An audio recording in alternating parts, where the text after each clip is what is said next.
5796. To signal the glider pilot during an aerotow to release immediately, the tow pilot will A. Fishtail the towplane. B. Rock the towplane's wings. C. Alternately raise and lower the towplane's pitch attitude.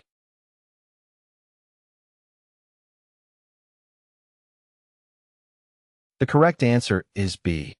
Rocking the towplane's wings is a commonly used signal to indicate to the glider pilot that they should release the tow line immediately.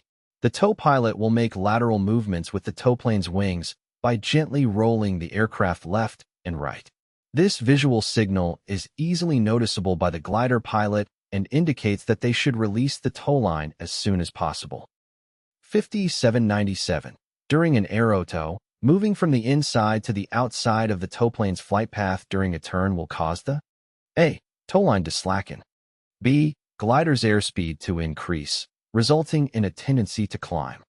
C. Glider's airspeed to decrease, resulting in a tendency to descend.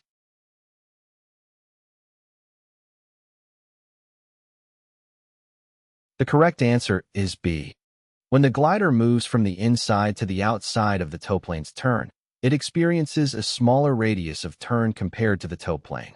As a result, the glider's airspeed increases because it covers a shorter distance in the same amount of time. The increase in airspeed leads to an increase in lift, causing the glider to have a tendency to climb. It is important for the glider pilot to maintain proper positioning and adjust their flight path to avoid excessive climb or tension on the towline. 5798. During an aerotow, is it good operating practice to release from a low tow position? A. No. The tow ring may strike and damage the glider after release. B. No. The tow line may snap forward and strike the tow plane after release. C. Yes. Low tow position is the correct position for releasing from the tow plane.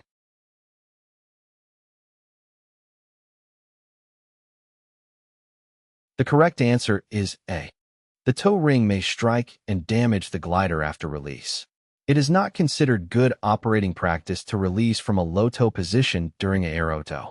The low tow position refers to a position where the glider is positioned too low relative to the tow plane during the release. Releasing from this position can lead to the tow ring on the glider striking and potentially damaging the glider after release. It is important to ensure a proper release altitude and follow recommended release procedures to maintain safety during the aerotow. 5799. During an aerotow, if slack develops in the tow line, the glider pilot should correct this situation by A. Making a shallow banked coordinated turn to either side. B. Increasing the glider's pitch attitude until the tow line becomes taut. C. Yawing the glider's nose to one side with rudder while keeping the wings level with the ailerons.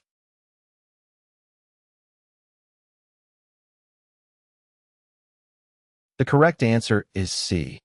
If slack develops in the tow line during an aerotow, the glider pilot should correct this situation by yawing the glider's nose to one side with the rudder while keeping the wings level with the ailerons. This technique, known as rudder correction, helps to remove the slack in the tow line. By applying rudder input in the direction opposite to the side where the slack has developed, the glider pilot can effectively align the glider's flight path with the tow plane and eliminate the slack. It is important to maintain coordination and control throughout the maneuver to ensure a safe and stable flight. 5800. During aerotow takeoffs in crosswind conditions, the glider starts drifting downwind after becoming airborne and before the tow plane lifts off. The glider pilot should A. Not correct for a crosswind during this part of the takeoff. B. Crab into the wind to remain in the flight path of the tow plane. C. Hold upwind rudder in order to crab into the wind and remain in the flight path of the tow plane.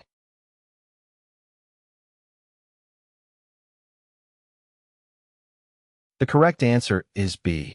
During aerotow takeoffs in crosswind conditions, if the glider starts drifting downwind after becoming airborne, but before the tow plane lifts off, the glider pilot should crab into the wind to remain in the flight path of the tow plane. By applying a combination of aileron and rudder inputs, the glider can be oriented into the wind, allowing it to track along the desired flight path. This technique is known as crabbing and helps to counteract the effects of the crosswind and maintain alignment with the towplane. It is important to coordinate the control inputs and make adjustments as necessary to ensure a safe and stable takeoff.